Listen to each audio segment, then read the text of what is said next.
गुरुदेव भगवान की। सूरज चौधरी जी जयपुर से। श्री हरिवंश गुरुदेव। राधे राधे महाराज जी।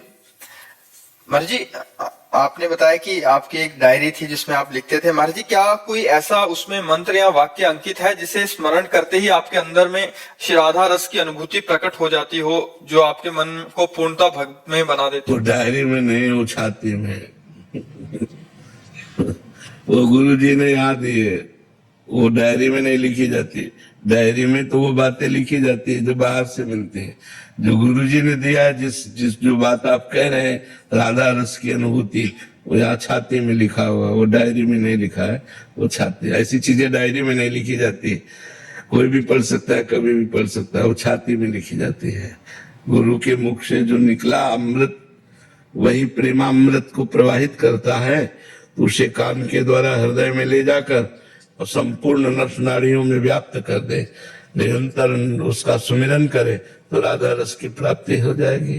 गुरु प्रदत्त मंत्र के द्वारा होती, गुरु वाणी से होती है जी। लाली सिंह जी बदोई से। श्री हरिवंश। राधे राधे महाराज जी। महाराज जी विनम्रता का अभिमान, भगवान की कृपा का अभिमान, अभिमान ना होने का अभिमान, डर लगता है कि जब भगवान इसका नाश करेंगे तो कैसे सहेंगे हम। नहीं, सहज में निकल जाता है जब हम भगवान की शरण में होते हैं। जब हम भगवान के नाम का आश्रय ले लेते हैं, भगवान के चरणों का आश्रय ले लेते हैं, तो ये जो माया द्वारा रचित अहंकार है, ये भगवत स्वरूप हो जाता है, परिवर्तित हो जाता है। अस अभिमान जाय जन भोरे, मैं सेवक रघुपति पति मोरे। ऐसा अभिमान भूलकर भी न जाए, बना रहे। क्या? मैं सेवक हूं और भगवान मेरे स्वामी हैं।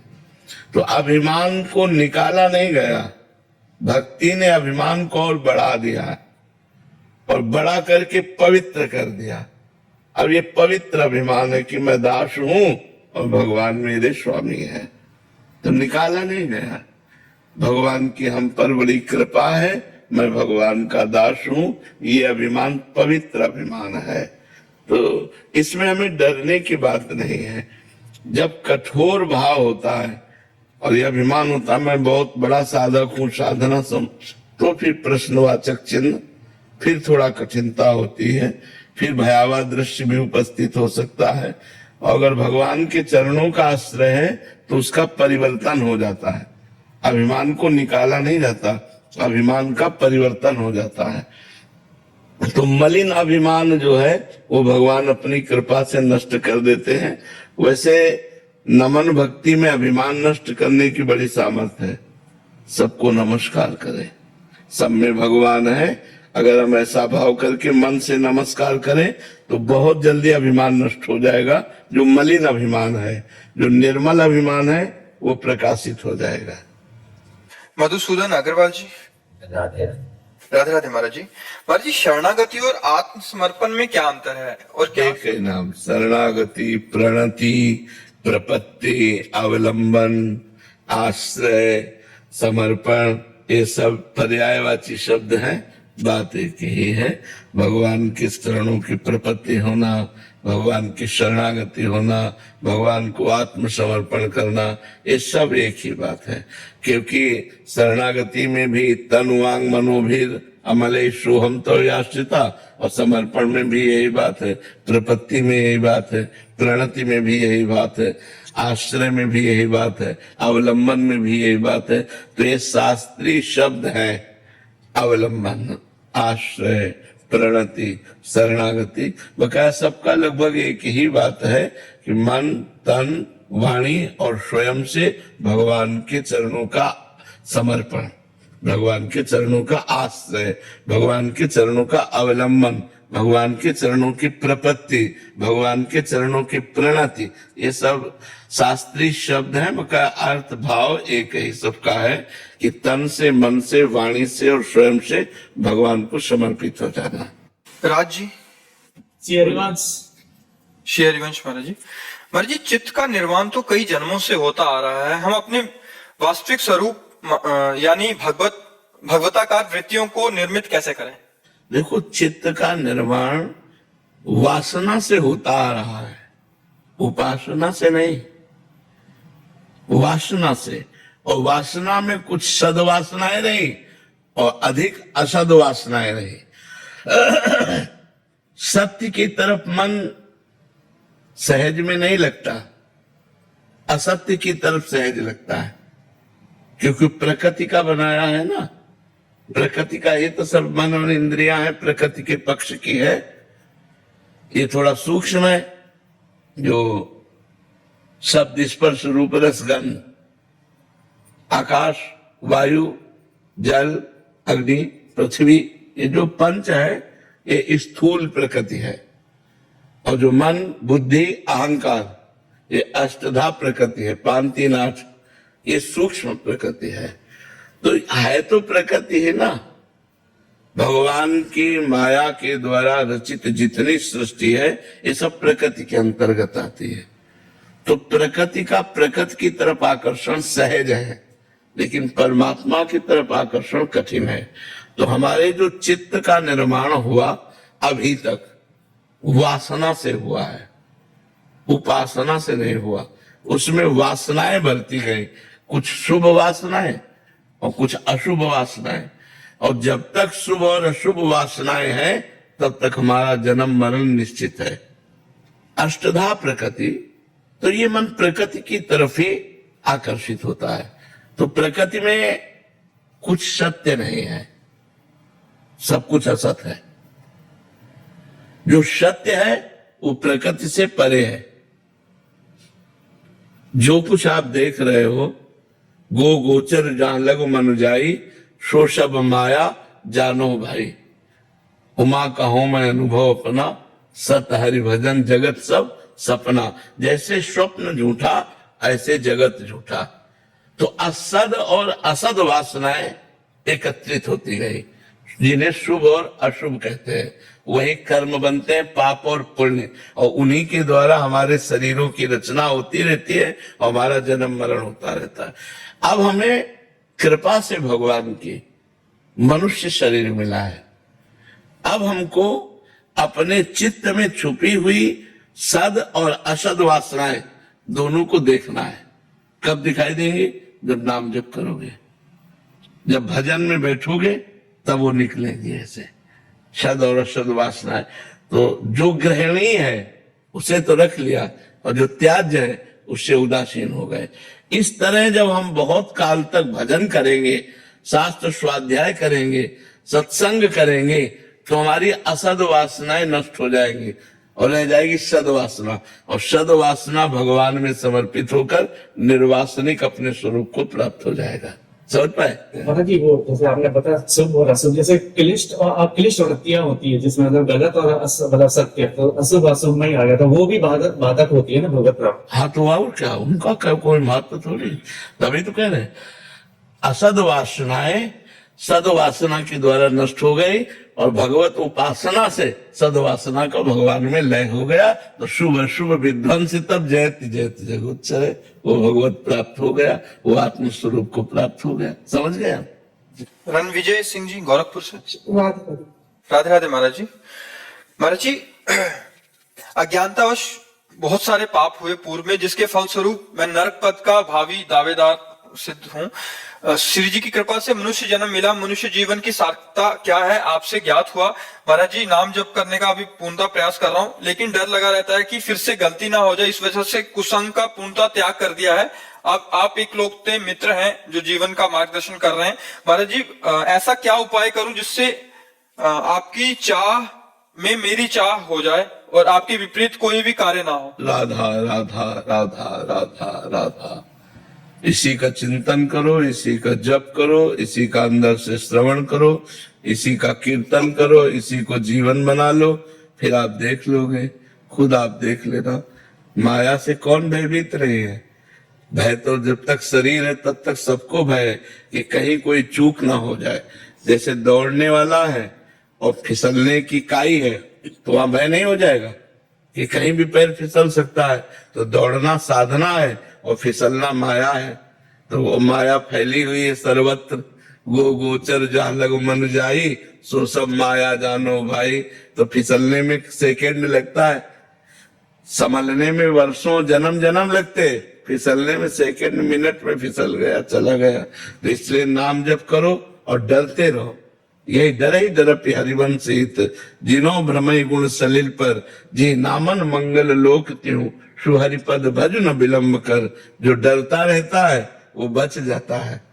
भगवान का डर, समाज का डर, कानून का डर, धर्म का डर, ये हमको पवित्र करता है। और जो निर्भय हो गया इसमें, वो पापाचरण करता है। अभय होए जो तुम्हें डराई, जो भगवान के डर से डर के कहीं कोई हमसे गलती ना हो जाए, कहीं कोई पाप ना हो जाए, वो अभय हो जाता है। भगवान की शरण में रहो अंदर से और खूब नाम जप करते रहो, यही सर्व मंगल कर देगा, यही सर्व मंगल कर देगा। डरने की कोई बात नहीं। जो हमसे गलतियां हुई हैं वो भगवान के नाम जप से नष्ट हो जाएंगी।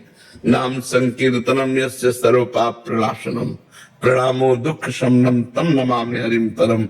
जो नाम संकीर्तन करता है, भगवान को साष्टांग दंडवत प्रणाम करता है, उसके पाप नष्ट हो जाते हैं, उसका दुख नष्ट हो जाता है और सदा सदा के लिए भगवान के आनंद को प्राप्त हो जाता है। इसलिए चलते रहो, नाम जप करते रहो और चलते रहो। संजीव कुमार जी, मथुरा से। राधे राधे। राधे राधे महाराज जी।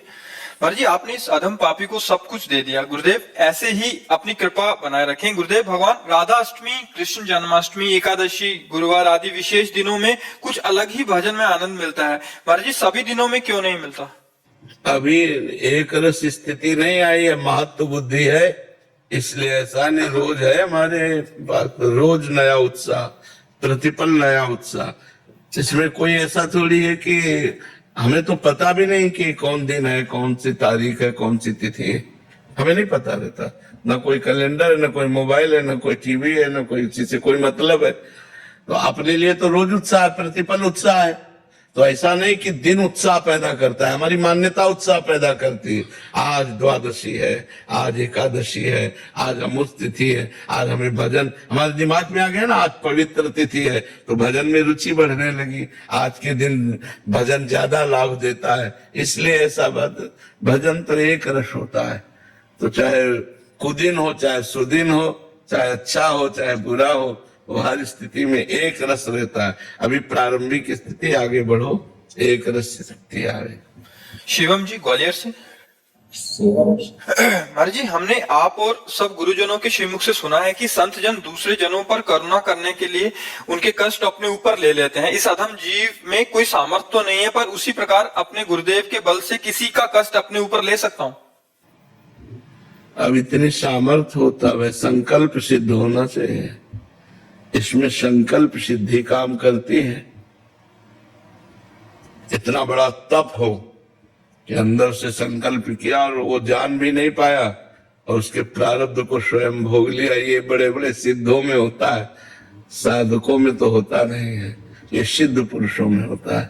तो ये तुम्हारी सामर्थ्य तो नहीं है ऐसी, ये सिद्ध पुरुषों में होता है, जो भगवत प्राप्त महापुरुष होते हैं, जो अपने जनों में देखते हैं कि बुरा प्रारब्ध आया और ये इसको ले डालेगा, ये इसकी साधना को विघ्न पहुंचा देगा, तो संकल्प किया और अपने ऊपर ले लिया और उसको जानने भी नहीं दिया और बड़ा कष्ट भोगा और भोग कर निपटा दिया। क्योंकि उनका तो अभ्यास है भगवत चिंतन का, तो कोई भी प्रारब्ध उनके भगवत चिंतन को रोक नहीं सकता। और जो साधक है वो भगवत चिंतन में डगमगा जाएगा। इसलिए ऐसा कभी कभी सिद्ध पुरुष जन करते हैं, जो शरणागत समर्पित होते हैं, उनके दुख को स्वयं लेकर भोग लेते हैं, उनके प्रारब्ध का नाश कर देते हैं। प्रियंका कौर जी, राधे राधे महाराज जी। महाराज जी, जननी जने तो भक्त जने, कह दाता कह सूर, नहीं तो जननी बांझ रहे, काहे गवावे नूर। महाराज जी, आप कह रहे हैं कि गर्भ धारण करने से पहले एक स्त्री को अपनी जीवन शैली धर्म के अनुसार कर लेनी चाहिए ताकि उसकी कोख पवित्र हो सके। और गर्भ के काफी उन्होंने लिखा है कि फिर कह रहे हैं कि मैं और मेरे पति विदेश में रहते हैं, दोनों ही जॉब पर जाते हैं, दिन में लगभग 8 से 9 घंटे मेरे विदेशियों से साथ काम करने के लिए मतलब संग होता है। महाराज जी, तो ऐसे में विचार आता है कि ऐसी जीवन शैली कैसे लाएं। और क्योंकि मैं काम करने से हमें क्या फर्क पड़ता है, किसका काम करने से फर्क क्या पड़ता है? हम काम कर रहे हैं, असंग होकर काम कर रहे हैं, हमें उनके गुण दोषों से मतलब नहीं, हमें अपने भारतीय धर्म का आचरण करना चाहिए। हमें विदेशी जो आचरण है उनको अपनाना नहीं चाहिए। काम करने से आप लोग सब आए हैं अलग अलग प्रदेश से, अलग अलग गांव से, अलग अलग खोपड़ी, अलग अलग स्वभाव, लेकिन हम सबसे प्यार से व्यवहार कर रहे हैं। इसके बाद हमें किसी का चिंतन नहीं, किसी से मतलब नहीं। तो अगर हम मतलब रखते हैं तो फिर उसके गुण दोष आएंगे। मतलब नहीं रखते तो सैकड़ों लोग एक कंपनी में काम करते हैं, एक व्यापारी के यहाँ नौकरी करते हैं। तो हम नौकरी कर रहे हैं अर्थ कमाने के लिए, हंसते हैं, बातचीत करते हैं, व्यवहार करते हैं, लेकिन हंसते हुए, बातचीत करते हुए, व्यवहार करते हुए हम अपने धर्म में रहें, अपने धर्म को ना त्यागे।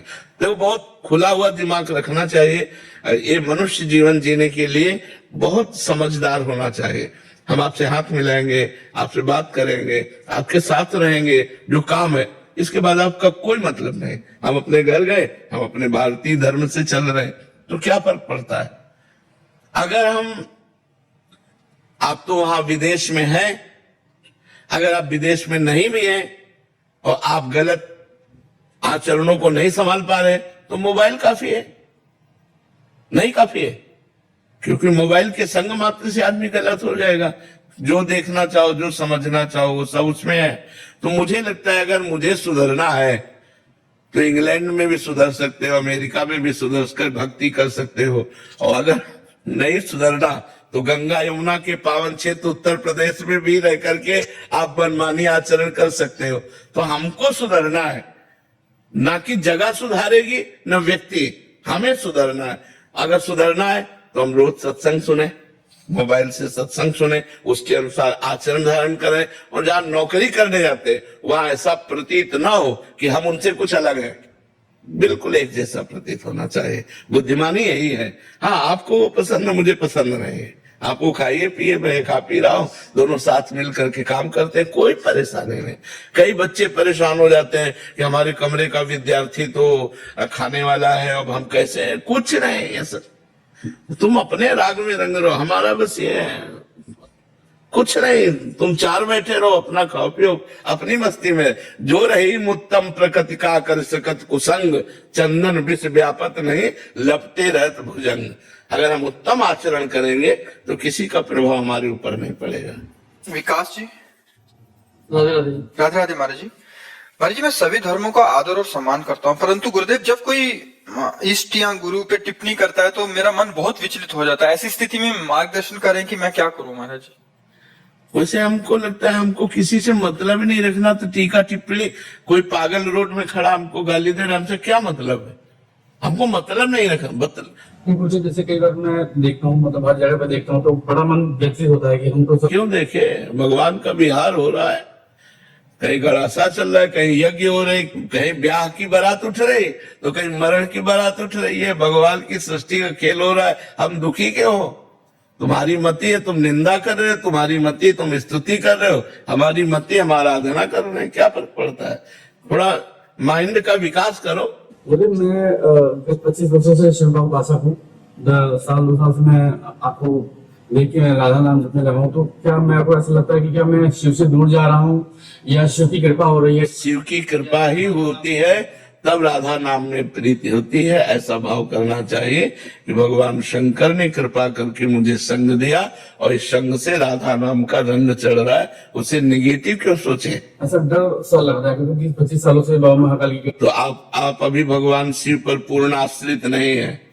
अगर पूर्ण आश्रित हो तो हुक्म पर हम प्राण त्याग दें। तो हमारे शिव का अगर इशारा है कि राधा नाम जप करो, तो मैं राधा नाम जप करूंगा और अंदर से समझूंगा ये महाकाल की आज्ञा है, तो हमें परेशानी क्या है? हम आश्रित अपने इष्ट के रहते। जैसे आप तो मान लो गृहस्थी में हो, हम तो बाबा जी थे कट्टर शिव उपासक, काशी से ही आए हम तो, और पूरे राधा किशोरी जी के चरणों में आश्रित हम तो काशी से आए हैं। राधे राधे महाराज जी। महाराज जी, आप कहते हैं कि अपने अवगुण प्रकाशित करने से उसका प्रभाव कम हो जाता है। इस अधम नीच ने जाने अनजाने में भीड़ भाड़ में कई बार माता बहनों का स्पर्श किया है, ये ग्लानि बार बार मन में आती है महाराज जी। हाँ, बस उसकी बात यही है कि हम अपने को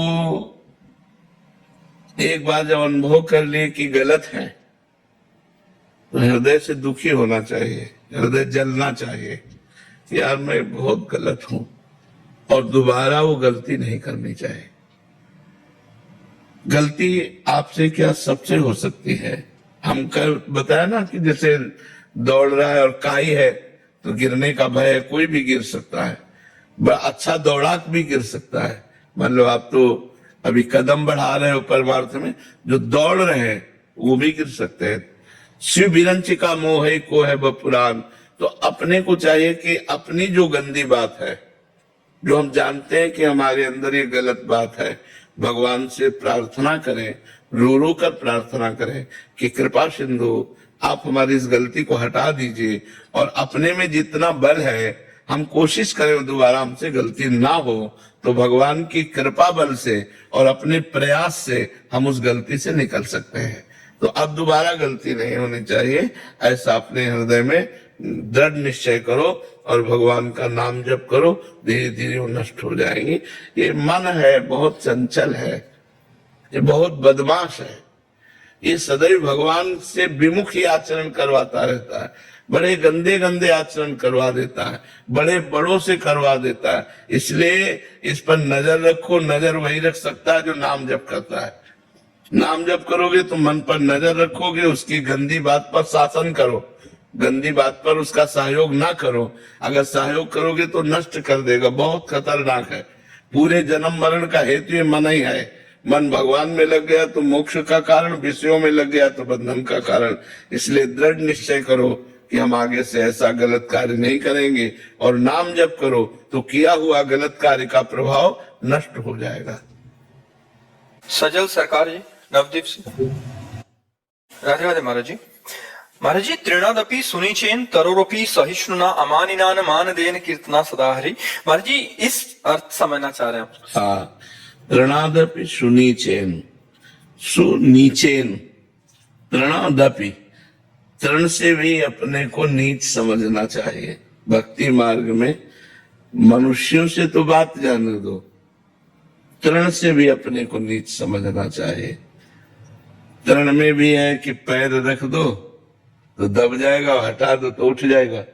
हमको उससे भी नीचा बनना है कि अगर हमें दबा दे तो हम दबे ही रहे।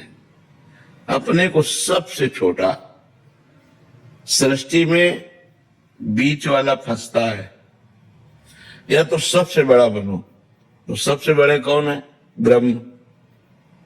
या तो अहम ब्रह्मास्मि ज्ञान मार्ग में आओ, सबसे बड़े, सब इतने बड़े बनो कि पूरी सृष्टि को अपने में समेट लो, पूरी सृष्टि को अपने मैं में स्थित कर लो। मैं ही पूरी सृष्टि बना हुआ हूं। तो आओ, ये ज्ञान मार्ग का हो गया। और ये इतने छोटे बनो कि सबसे छोटे बन जाओ, तो भी माया से मुक्त हो सकते हो। नहीं, जो बीच वाला है ये माया के बंधन में ही बंधता है। तो तृणादपि सुनीचेन, अपने को तृण से भी नीच समझे। पर बड़ी कठिन बात है, ये बड़ी कठिन बात है।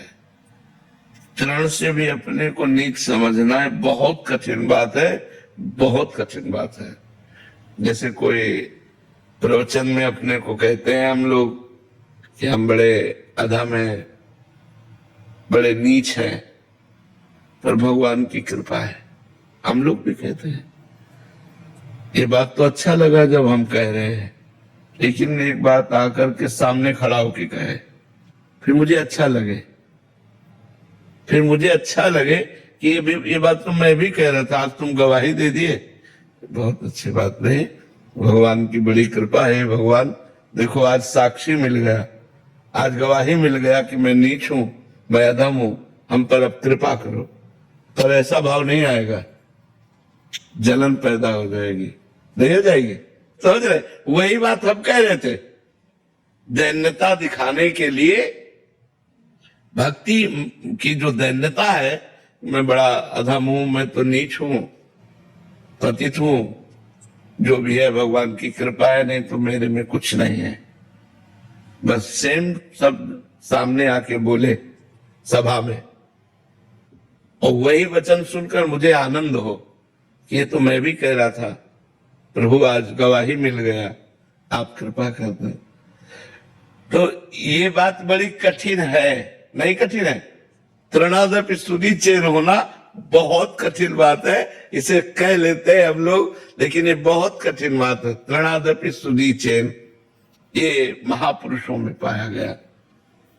श्री रंगनाथ जी के आचार्य थे, तो वृंदावन में विराजमान थे, तो एक काश्मीरी विद्वान जो उनकी महिमा सुने तो आए, तो संस्कृत में नवीन श्लोकों की रचना करके उनकी स्तुति की। जो रंगनाथ जी के आचार्य थे उनके, वो उठे और चुपचाप चले गए, रंगनाथ जी के अंदर बैठ गए जाकर। उनको अपनी स्तुति भक्त को रुचिती नहीं है, उनको बड़ा बुरा लगा।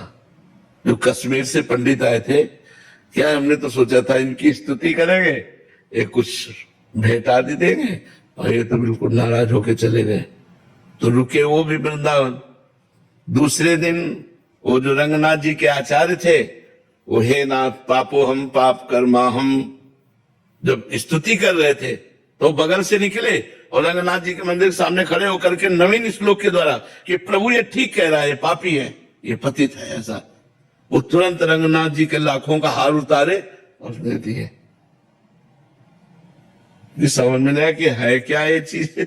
जब स्तुति की तो उठ के मंदिर में चले गए, और जब उनको कट वचन कहा, अब वो जब चले गए तब रो रो के कहने लगे, प्रभु देखो ये ब्राह्मण है, आप ब्राह्मण वाक्यों को सत्य मानते हैं, तो प्रभु ये सत्य बोल गया कि मैं नीच हूं, मैं पापी हूं, अब तो हम पर कृपा कर दो। और रोने लगे, भाव में आ गए। ये है तृणादपि स्तुति चेन। अपने को कहीं कुछ मान लेना,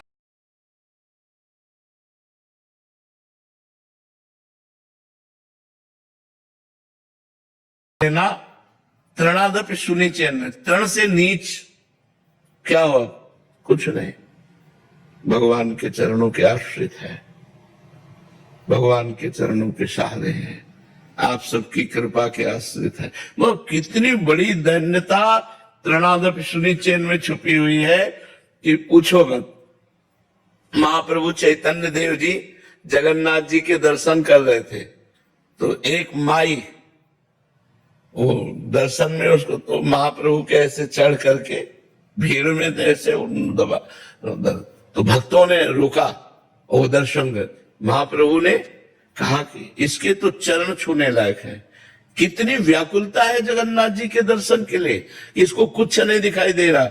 महाप्रभु का निषेध था स्त्री स्पर्श, संन्यास में थे ना, तो धर्म, तो सब भक्तों ने उसको डांटा। महाप्रभु को था इसका तो चरणामृत लेना चाहिए, क्योंकि ये जगन्नाथ जी के दर्शन के लिए कितनी व्याकुल है, और वो हमें हमारे ऊपर चरण रख के दर्शन करना चाहे, ये तो कृपा है। तो मतलब प्रतिकूलता में कृपा देखना,